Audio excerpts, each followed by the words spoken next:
कि नौजवान नस्ल नूं नशे दी लानत तू बचाना है, ताकि नौजवान नस्ल अपने बजुर्गों के उस दौर नूं वेखण, उस दौर के कल्चर नूं, उस दौर दीयां गेमां नूं वेख के नौजवान नस्ल बुरी सोसाइटी क्राइम मनशियात तो बचणगे। महर जफर साहब दे नाल हाँ, ठीक है। महर जफर साहब की जिहड़ी है मुहिम में असी हर मुमकिन कोशिश करांगे अपने कैमरे की अख नाल, अपनी कलम दे नाल इस चीज़ नूं असी ज़्यादा तो ज़्यादा उजागर करांगे। साडे वीर नासिर महमूद नासिर साहब ये साफ़ी भी ने, उंज माशाअल्लाह अपना कारोबार है मोबाइलों का, तो मोबाइलों की दुकान का नाम नहीं दसना, वाह मुफ्त मशहूरी असी कोई नहीं करनी है भी।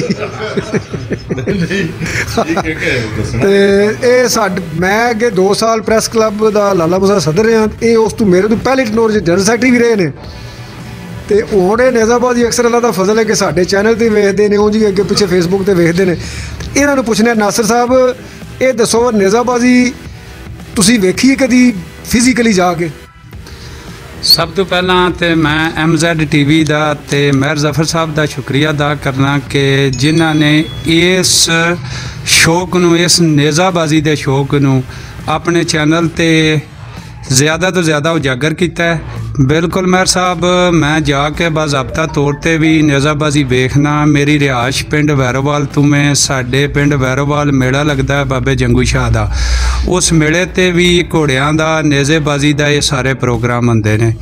महर साहब सब तो पहली चीज़ की है कि नेज़ेबाजी का शौक, कबड्डी का, दूसरी कोई भी खेड होवे, इहदा मेन मकसद जिहड़ा महर साहब ये वे कि नौजवान नस्ल नूं नशे की लानत तू बचाना है, ताकि नौजवान नस्ल अपने बजुर्गों के उस दौर नूं वेखण, उस दौर के कल्चर नूं, उस दौर दीयां गेमां नूं वेख के नौजवान नस्ल बुरी सोसाइटी क्राइम मनशियात तो बचणगे, वो इन्हां चीज़ां वाल ज़्यादा तो ज़्यादा शौक करनगे। जर्नलिस्ट एज साफी तुसी ऐस नेज़ाबाजी के शौक, इस गेम ने कहते शौक कहने जी जी, क्योंकि नवाबी शौक उस तो बाद जिन्होंने लोगों के नवाबा वाले ज़हन ने, यानी अच्छे ज़हन ने जी जी जी जी अपनी सोसाइटी नुमाया रखना चाहते हैं, उन्होंने वाली गेम है शौक उन्होंने वाला। ये दसो नेज़ाबाजी जी है इस वे पाकिस्तान फरोग तो पाती है भी, लेकिन की समझते हो जिस तरह सरपरस्ती इंतजामिया करनी चाहिए हो रही है?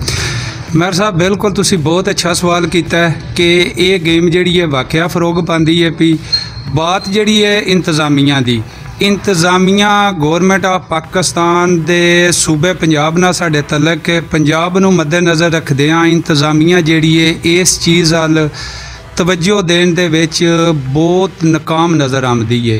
तो वज़ीर आला पंजाब नाल मैं ये दरखास्त करांदा, क्योंकि इन्हां प्रोग्रामां दे इस शौक दे नेज़ेबाजी दे खास करके नेज़ेबाजी का जोड़ा प्रोग्राम है, इन्हां दे प्रोग्राम कराए जान, ज़्यादा तो ज़्यादा कराए जान, ताकि अवाम जिहड़ी है इहदे तो लुत्फ अंदोज़ हो सके। असी जनाब तुहानूं कसम नहीं पाउंदे, साडे काफ़ी दोस्तां ने पाई ने, कोई अपने आप नूं नुमाया नहीं करते, मेरा तो अपना शौक है, दोस्त ने सारे। तो मैं तुहानूं कहना चाहना भी काफ़ी दोस्तों ने सानूं 24 न्यूज़ वाले ने होर दोस्त ने उन्होंने कहा सानूं अच्छी बात है, असी भी कवरेज करनी है और करते हैं पे। असते एक आम जो लोग, आम जो साडा वैब चैनल है, तुसी अज की वादा करते हो कि तुसी नेज़ाबाजी के हर इवेंट नूं कवरेज दिओ ते तुहाडे कोल खबर आवे भेजो करो दे? महर साहब बिल्कुल असी वेखण जाना कर। महर साहब असी बिल्कुल अपने सफ़ी भाई दे नाल हाँ, महर जफर साहब दे नाल हाँ, ठीक है। महर जफर साहब की जिहड़ी है मुहिम में असी हर मुमकिन कोशिश करांगे अपने कैमरे की अख नाल, अपनी कलम दे नाल इस चीज़ नूं असी ज़्यादा तो ज़्यादा उजागर करांगे।